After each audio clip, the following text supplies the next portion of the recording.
Okay, I want to introduce you to my mushroom fruiting chamber. This is where I grow my lion's mane, shiitake, oysters, anything like that. Any of the wood lovers. This is the environment, and I've got it set up for the season here.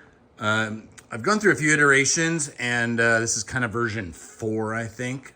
It's working pretty good at this point. Anyways, what I have is a 3x3 grow tent. This happens to be Vivo Sun. I think that was what I had at that time. Let's look at some of the outside controls here. So first of all, and I've just set it up recently. I've kind of got it running for the first time. I've got a thermostat that's hanging inside, set at 63 degrees, I believe. I kind of want about 65, but 63 is good for right now.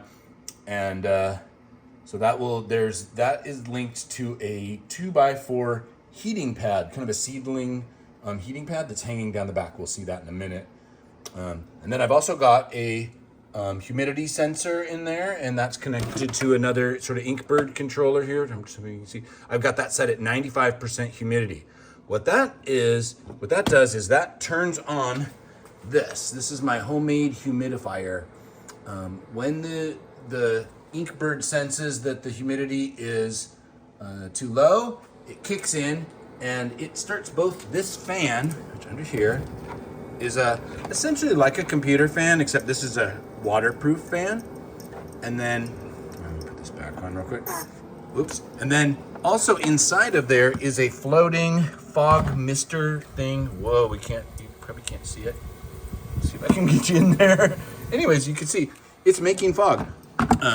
And then this fan basically pulls in air from outside. That's why I've got it covered so it doesn't pull in any dust or no bugs can get in.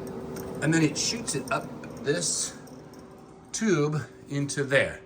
And then it shoots that humid air into there. Next, let's look inside. Okay, now I'm gonna open it up. And you can see, here's the inside. There's the humid air coming in. This is the temperature sensor. And the humidity sensor is right back there on the wall. This is the 2x4 heating pad, just a seedling mat behind a plastic shelf with 4 shelves. I wish this was a little bit shorter. I don't really love this shelf. I can't use the top very well. So I mostly threw it on those 2 shelves and then sometimes on the bottom if I have to. And then I have, one thing I didn't show you on the outside is down here is an exhaust. That goes to this exhaust fan. And then back here, there's a charcoal filter. I don't want any spores or anything like that blowing around in my garage. So that collects all those.